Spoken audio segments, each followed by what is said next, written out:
Halo, willkommen, selamat datang di channel Dini and Juju. Halo semuanya, ketemu lagi dengan Dini and Juju. Juju and Dini. Ya, Gimana kabarnya teman-teman? pasti baik-baik dong ya. Kalau yang lagi kurang baik, semoga cepat sehat, cepat baik lagi. Iya, dengerin kita ntar jadi baik. Iya, makin positif. Tapi ini ya bajuku kayak ketuker sama jilbab kamu deh. Iya, baju kayak Ini lebih kan match sama nih bajunya gitu nggak nih sih? tuh. Dan abu-abu tuh masih masuk gitu kan Iya, sama baju kotak-kotak kotak-kotak. Cuma nanti kalau aku pakai jilbab ini mati dong warnanya. Aku juga jadinya Siapa tahu ada yang mau endorse jilbab gitu atau baju Iya ya, banget. tunik gitu, menerima dengan senang hati. Of course, you're open. Contact us. Menjilat. Kita mau jelasin tentang sesuatu yang sepertinya pernah diteliti dan katanya itu kemampuan public speaking orang Indonesia itu rendah. Yeah, so what is public speaking, Baju? Nah, itu public speaking itu ya kemampuan ngomong di depan umum atau di depan banyak public. orang, itu di depan publik. Kalau cuma ngomong sama anak di rumah atau sama keluarga lingkup domestik aja, ya itu bukan termasuk public speaking Atau sih. kayak ngomong sama tangan gitu. Iya. Ngomong sama tembok. Sama tembok gitu. Jadi public speaking tuh ya kita berada di depan, disaksikan oleh banyak orang dan kita ngomong. Yes. Itu biasanya erat kaitannya dengan profesi Pengajar, tertentu ya. Ada guru, ada motivator, ada bos perusahaan, enggak sih? Ketua organisasi gitu Iya, ya kayak banyak. gitu. Penceramah itu public speakingnya harus oke. Ya, betul sekali. Dan Jadi, kenapa bisa dibilang public speaking orang Indonesia rendah ya, Din ya? mungkin karena mereka kurang bisa gitu. Mereka, kita kali ya. Oh ya, aku. Aku juga orang Indonesia. Iya. Bukan Jerman. Iya, jadi kemampuan kita untuk berbicara di depan publik itu kurang gitu. Mungkin terlalu cepat ngomongnya. Atau mungkin terlalu lambat malah. Terlalu lambat juga bisa. Atau bulet, Maju. How do you say bulet? Iya, muter-muter. Muter-muter, ya gitu. Iya. Nggak ketemu ujungnya gitu. Ngomongnya itu lagi gitu. Gitu sih, mungkin itu faktornya kenapa dibilang kemampuan public speaking kita rendah. Atau public speakingnya udah bagus nih, dia udah rame, udah banyak ngomong, tapi nggak ada isinya. Oh ya. Kadang ada loh yang kayak gitu. Atau yang terlalu kaku, terlalu formal gitu di depan. Oh iya benar. Itu ada juga. Iya yang jadi dia nggak ini ya, nggak ada witty-nya, dia nggak ada lucu-lucunya.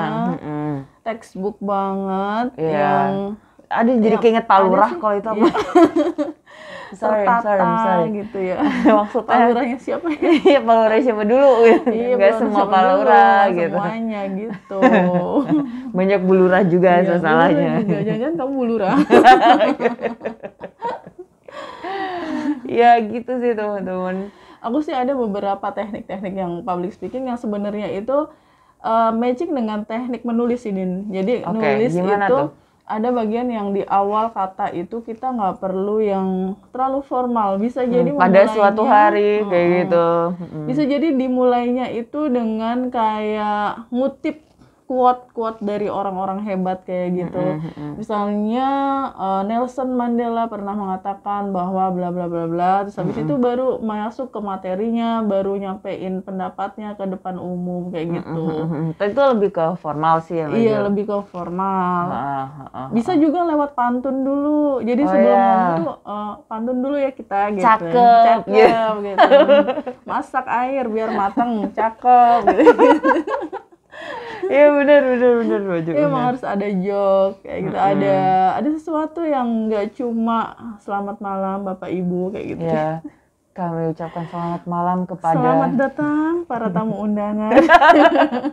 MC dong itu. Iya benar.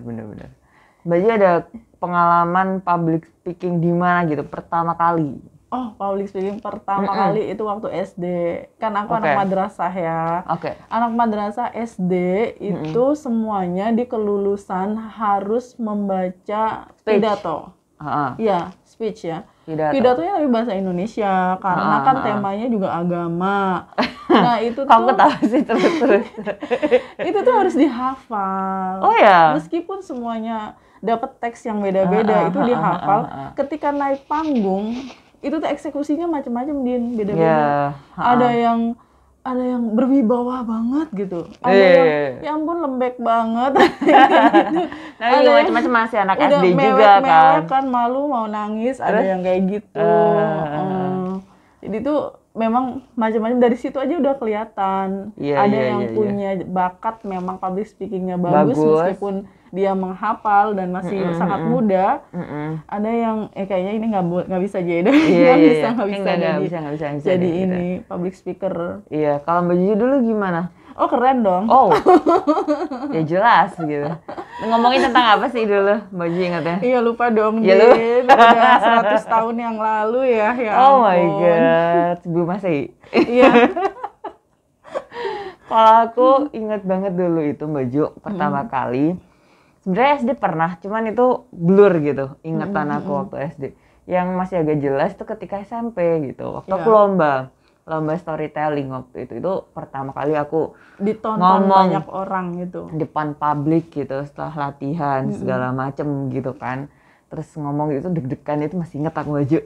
Nervousnya itu masih inget gitu dan I think it was good enough. Kamu kalau nervous ciri-cirinya gimana? Gemeter, tangan aku basah dan gemeter gitu. Gemeter, deg-deg-degan. Iya, benar. Deg-degan itu gitu-gitu.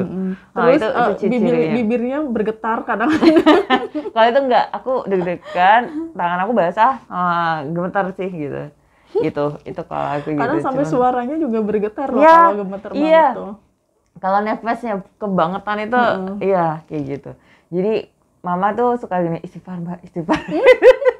Iya, kayak habis berbuat dosa aja suruh istighfar ya. Contoh public speaker yang menurut aku bagus sih Din ya. Ya banyak sih. Kamu ada nggak yang kamu kagumi gitu? Kalau aku pasti Obama lagi nih jawabannya. Iya, Obama pasti gitu. Kalau misalnya in terms of yang udah profesional dan emang itu bukan diakuin dunia juga sih sebenarnya, tapi itu yang besar gitu ya Mbak Ju. Contohnya itu ya Barack Obama kalau aku. Tapi ada nih yang merepresentasikan anak muda Mbak Ju dari Asia gitu kan ya. K-pop gitu. Jadi leadernya si BTS gitu. Karena siapa yang nggak tahu BTS kan Mbak Ju, anak-anak muda zaman sekarang. Anak-anak muda zaman sekarang Mbak Juju ya masih muda. Gua tahu. Pura-pura aja nggak tahu ya. Nah, jadi itu namanya Kim Namjoon namanya Mbak Ju. Aku pikir Kim Jong Un. Bukan satu lagi kalau itu. Ya. Kalau itu satu lagi. Karena nama Kim di Korea itu banyak banget. Itu gitu. nama yang kastanya agak tinggi kastanya. Lee juga banyak banget. Kim Lee ya. Park juga. Park ya. Nah, Kim Namjoon ini pertama kali kalau aku nggak salah ya, dia itu pidato di PBB tahun 2018 Mbak Ju.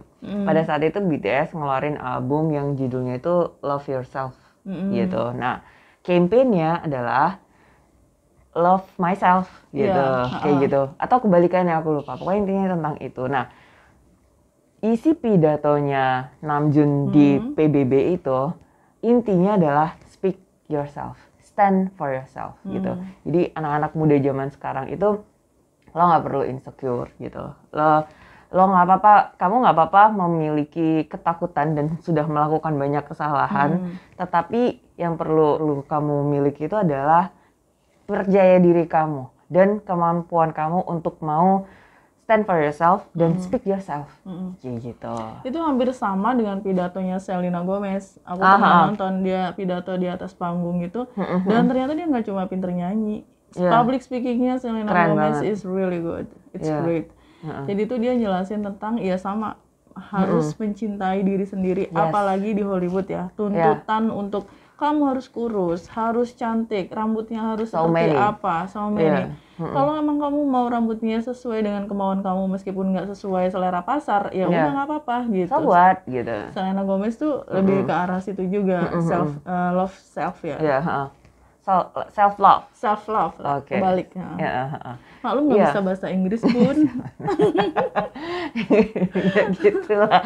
Iya, jadi itu sih salah satu public speaker yang representatif anak muda yang Aku barusan pernah lihat itu. juga Agnes Mo, Oh, tapi ya. ada sebuah pidatonya dia gitu. Saya lupa itu di mana. Tapi yang jelas pesannya bagus banget.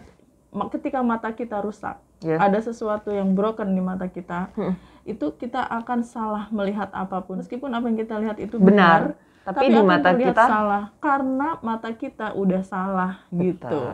Sama dengan pendapat kita juga terhadap orang lain. Kalau dia sudut pandang kita udah nggak bener, ya semua salah, nggak ada yang benar menurut kita gitu. Yes, correct. 100% agree, betul. Iya sih. Satu lagi sih contoh lain ya Mbak Jo, tentang public speaker Yang gitu kan. keren-keren. Iya, yang keren-keren. Itu ada waktu itu aku lihat di TED Mbak Jo, TED Iya, Talks. TED. Iya, aku nanti mau bahas TED juga. Jadi kan TED itu kalau misalnya teman-teman belum tahu, dia itu organisasi nirlaba gitu sih di Amerika gitu. NGO yang dia itu kayak House of Ideas gitu sih Mbak Jo. Dia mengklaim dirinya sendiri seperti itu. Jadi banyak sekali yang speaking di situ, speech. Karena diberi wadah TED itu ngasih tempat untuk orang-orang melakukan speech-nya. Melakukan public speaking di situ. Dan itu ditonton. siapapun Mbak Jo, dan itu umur berapapun siapapun bisa gitu. Nah, TED Indonesia waktu itu yang aku ingat itu yang lagi ngomong adalah putrinya Hamengkubuwono yang sekarang gitu, Hamengkubuwono 10 ya sekarang ya. Nah, itu tuh cerita gitu di situ kalau dia itu gimana bisa selesai S2 bareng sama suaminya gitu. Dan dia didukung penuh sama bapaknya yang bapaknya itu ditentang sama ininya baju apa keluarganya, orang-orang di keraton karena membolehkan si Mbak ini untuk kuliah setinggi itu di luar negeri pula gitu. Padahal kan kalau anak-anak raja itu yang dulu-dulu seperti ini, seperti itu, apalagi perempuan kan Baju. Jadi pesannya si anaknya Hamengkubuwono itu gimana, Din? Pesannya itu ya gimana dia dan bapaknya itu berusaha untuk meruntuhkan sedikit demi sedikit peraturan-peraturan yang dalam tanda kutip agak tidak masuk akal gitu Baju. Terlalu mengikat, terlalu mengikat, iya untuk perempuan gitu. Itu sih. Jadi intinya di situ dan menurut aku, wow, berani ya Mbak ini gitu Baju. Luar biasa. Di tengah budaya keraton yang seketat itu. Iya, seketat itu gitu. Soalnya dia sendiri nih yang jadi anaknya raja gitu Baju. Jadi luar biasa di situ. Kamu tadi ngomongin BTS ya, anggota BTS Kim Jong Un. Kim Namjoon. Di TED ya. Oh enggak, kalau itu di PBB. Oh di PBB, yang lupa TED aku. Ini anaknya raja. Oh iya anaknya raja, kok kebalik sih? Aku baru aja berapa detik yang lalu. Gimana? Jadi di TED aku pernah nonton Maisie Williams speech dan itu that was incredible. Keren banget. Who is Maisie Williams by the way? Kamu nggak tahu lah, kamu nggak bakalan tahu. Untuk penggemar drama series Game of Thrones nggak ada yang nggak tahu Maisie Williams. So she's an actor. Dia itu aktris dari Inggris. Dia memerankan Arya Stark, salah satu tokoh utama di film Game of Thrones. Game of Thrones itu film seri terpopuler di Amerika dan seluruh dunia. Terpanjang seluruh dunia, dia nggak cuma di Amerika aja. All over the world. Iya, kamu sayang banget kalau nggak nonton. Iya, belum masalahnya belum. Nah, Maisie Williams itu bicara di TED itu, dia menceritakan background keluarganya dulu. Jadi tuh ya memang bicara di depan umum untuk public speaking itu lebih bagus kalau engagementnya itu menceritakan diri sendiri dulu. Kayak saya tuh lahir dari keluarga yang biasa-biasa aja, katanya gitu. Dia bilang orang tuanya bercerai ketika dia usianya 4 bulan. Dia tuh seperti icing sugar on a cake when in a very terrible divorce, dia bilang kayak gitu. Terus dia tuh pesan yang paling bagus menurut saya sih ketika Maisie Williams bilang bahwa jangan berusaha untuk menjadi tenar, jangan berusaha untuk menjadi populer, tapi berusaha untuk menjadi orang yang punya talenta Nah, Pertiwi ini, kamu sudah berinvestasi apa aja untuk dirimu sendiri biar menjadi tenar, biar menjadi disukai orang banyak gitu loh. Orang tuh kadang lupa kayak gitu. Padahal kitanya itu diperbaiki dulu, kayak kemampuan kita, skillnya, punya skill apa, punya talenta apa, baru disukai banyak orang. Yes. Ya, jangan pengen populernya doang. Itu yang banyak dilupain sama orang sih ya Mbak Jo. Iya, tapi memang wadahnya juga sekarang ada TikTok, itu nggak perlu talented sih ya, kayak berani aja gitu. Yang penting berani, yang penting konyol nggak apa-apa. Iya gitu. Dan penontonnya juga suka. Yes. Nah, masalahnya penonton kita suka yang begitu-begitu sih, ya nggak sih Mbak Jo? Bener. Iya. Jadi yang kayak agak serius-serius dikit, yang ada kayak berbobot sedikitnya tuh sedikit gitu penontonnya. Iya benar. Itu sih masalahnya di situ. Ya banyak banget yang mengira kalau menjadi populer itu hebat gitu. Padahal ya untuk tunggu menjadi dulu gitu kesana ya, itu kamu melalui apa dulu gitu. Ya, karena yang instan itu sekali lagi ya Mbak Jo. Iya, biasanya juga tenarnya come and instan, go, tenarnya instan, hilangnya juga instan. Iya kayak mie instan dong. Jadi inget Tambo Ikun makan mie instan 3 detik kayaknya deh itu. Satu bungkus itu langsung hap gitu. Abis. Dah. Iya. Nah kalau aku tadi baju kan yang Messi William ya. Messi William. Aku jadi keinget Chris Martin baju. Iya. Ini dia ngomong di TED juga. No. Chris Martin itu vokalisnya Coldplay teman-teman gitu. Band favorit aku, salah satu band favoritku gitu. Jadi di setiap konsernya, ini di salah satu interview ya, Chris cerita gitu. Jadi di setiap konsernya Coldplay, Chris selalu bilang, love has no gender, love nggak punya jenis kelamin. Ya, love, cinta itu tidak berjenis kelamin gitu. Terus cinta itu juga untuk siapa aja gitu. Intinya, iya cinta itu universal gitu. Intinya kita itu bisa mencintai dan dicintai siapa saja. Betul. Gitu sih. Dan karena love has no gender, mencintai dan dicintai itu juga bisa ke siapa saja gitu, makhluk hidup yang ada di bumi ini gitu. Maksudnya Chris itu gitu, nggak cuman cinta ke manusia aja gitu Mbak ke yang lain juga gitu, misalnya ke hewan, ke tumbuhan dan seterusnya gitu-gitu itu sih. Itu dia ngomongnya di pada saat konser gitu disaksikan oleh banyak orang, jadi otomatis itu memang public speaking ya. Iya, betul. Dan terus dia ngubunginnya dengan profesinya dia sebagai penyanyi, musikus, sebagai musisi.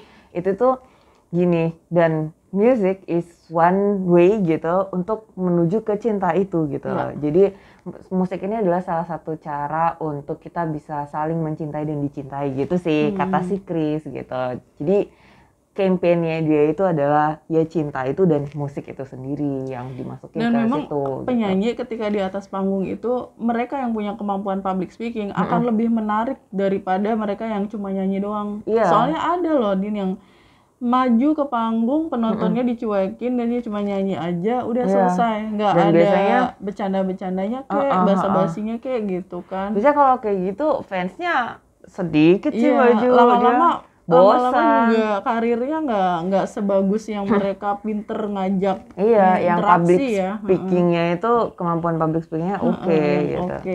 Begitu juga dengan profesi lain ya Baju. Contohnya adalah guru. Kok guru gini? Guru, dosen. Iya, pengajar. Iya. Itu tuh juga perlu banget. Dan itu intonasi suara, kata-kata diksi yang dipakai itu tuh ngaruh banget. Terus runut dan tidaknya. Dan lucu apa enggak? Iya, lucu bisa atau enggak? Menguasai kelas enggak gitu. Bisa menarik perhatian murid-muridnya enggak kayak gitu. Termasuk kemampuan untuk ngomong yang kenceng ya. Kayak kadang-kadang tuh kalau gurunya ngomongnya pelan, gremeng, ya ngantuk lah ya. Yang dan diajar gremeng juga, itu gimana Baju? Babbling gitu ya kayak humming gitu. Humming gitu. Ya, itu juga ada yang ngomongnya pelan kurang menarik. Iya Baju. Baju kalau ngomongin pelan itu ya, aku jadi ingat jadi guru aku dulu nih gitu waktu SMA. Tapi beliau melakukan ini setelah gue lulus sih gitu. Aku tahu dari teman-teman aku gitu, ada di kelasku. Beliau sakit dan setelah sakit suara beliau itu jadi kecil banget. Dan Baju tahu apa yang dilakukan? Kalau di kelas menggunakan mic. Seriusan. Itu solusi yang bener itu. Iya. Dan pertama sih diketawain, ya kan pasti gitu lucu. Tapi ketika tahu alasannya dan emang kalau misalnya nggak pakai mic tuh beneran nggak denger gitu loh Baju. Susah gitu kan, apalagi satu kelas gitu kan. Jadi satu kelas ada 30 siswa gitu kan Baju. Jadi banyak dan kalau misalnya nggak dengar kan kasihan juga siswanya gitu. Makanya beliau solusinya itu adalah dengan menggunakan mic gitu. Jadi biar suaranya lantang gitu. Nah itu kan berarti ada solusi gitu ya. Yang kita lakukan saat ini sebenarnya juga bisa dibilang public speaking ya. Betul. Karena orang tuh bisa aja membaca banyak buku, menonton banyak film, tapi belum tentu juga bisa sharing. Betul, bisa menceritakan kembali gitu. Ngobrol, ngaror, ngidul gitu kan. Belum tentu bisa juga gitu. Kemampuan public speaking itu yang menentukan bisa apa enggak itu. Betul. Dan itu butuh dilatih juga dan ada teknik teknisnya sih sebenarnya ya. Iya. Aku belajar dulu juga gitu sih, ada teorinya juga sebenarnya gitu. Dan sebenarnya bukan cuma masalah karakter ya, kadang orang mengira orang introvert, orang ekstrovert akan banyak ngomong dan dia akan rame dan sebagainya. Tapi belum tentu juga, kadang orang introvert kayak aku kadang mendominasi juga kan. Iya benar, tergantung juga sebenarnya, nggak melulu kalau karakternya ini tuh cenderungnya ke situ dan seterusnya. Tergantung jam terbang juga. Gitu. Untuk tekniknya sendiri menurut kamu yang bisa meningkatkan kemampuan public speaking itu apa, Din? Tekniknya maksudnya gimana? In terms of tips-tips lah biar kemampuan public speaking itu bisa naik gitu, gimana? Ya latihan Baju, nggak ada yang lain selain latihan kalau menurut aku ya gitu. Juga menaklukkan nervousnya itu, kadang orang tuh bisa nggak mau public speaking karena nervous. Iya, ya itu juga jam terbang. Lagi-lagi menurut aku ya Baju. Dulu waktu masih PPL itu apa? Praktek kerja lapangan gitu lah. Tapi yang mengajar ya, in terms of mengajar ini teman-teman. Kalau yang sekolah keguruan pasti tahu gitu. Nah, itu nervousnya luar biasa kan Baju, masih baru pertama juga dan itu dilihat sama guru pamong segala macam, ada dosen segala macam kan. Jadi iya tambah nervous gitu, apalagi ngajar di depan kelas gitu. Tapi lama-kelamaan ya biasa gitu. Aku juga pernah waktu setelah lulus masih nunggu mau wisuda itu ngajar juga gitu di sekolah gitu kan. Tapi kalau katanya psikolog sih gini Din, kalau misalnya kita maju di depan umum, di depan di sebuah mimbar misalnya, terus kita deg-degan, itu tandanya kita nggak sombong. Oh ya. Karena masih ada sisi merasa rendah dirinya gitu. Kalau terlalu pede itu malah biasa aja, malah hati-hati, jangan terlalu ngomong kayak gitu. Mungkin orang-orang yang pinter ngomong di depan umum pun juga mereka hanya karena sudah mampu menaklukkan ketakutannya, menaklukkan nervousnya itu. Gitu. Padahal ya sebenarnya nervous juga gitu. Tapi memang ada hal-hal yang harus disiapkan, kayak materi itu harus mateng ya, udah menguasai materi baru bisa kita maju gitu kan. Betul. Atau misalnya melakukan ritual tertentu, misalnya kayak minum kopi dulu atau minum air putih dulu atau ke belakang dulu gitu. Atau misalnya baca surat apa dulu. Iya, biar lancar gitu. Alam Nasroh gitu. Iya sih Bayu, iya. Dan ngomong yang nyambung ke Mbak Juju tadi, yang orang-orang besar itu juga pasti masih nervous gitu ya. Nah, itu ada, aku inget cerita Mbak Ju, penyanyi-penyanyi besar pun ya Mbak Ju, yang dia udah berkali-kali manggung dan berkali-kali ngomong juga, nggak cuma nyanyi ya, pasti mereka yang ngomong juga kan di depan publik gitu, di depan fans yang ribuan gitu kan. Itu tuh juga pas ditanya gimana, masih nervous gak? Masih gitu ya, nervous gue gitu. Kita juga ya paling nervousnya itu kalau misalnya ngajar di depan mahasiswa atau di depan murid yang secara umur di bawah kita, yang secara pengetahuan di bawah kita. Tapi kalau misalnya kita ada di sebuah forum yang orang-orangnya tuh mungkin lebih tua dari kita, di seminar lebih misalnya, pintar dari kita, itu tuh wajar kalau nervous gitu. Benar. Jadi seperti itu teman-teman. obrolan kita tentang public public speaking. Kalau misalnya ada teman-teman cerita tentang public speaking atau pengalaman-pengalaman lain ngomong di depan publik, bisa share di bawah. Thank you so much for watching. Kita ketemu lagi di video selanjutnya. Dengan topik yang berbeda lagi. Bye. Thank you for watching. Cheers.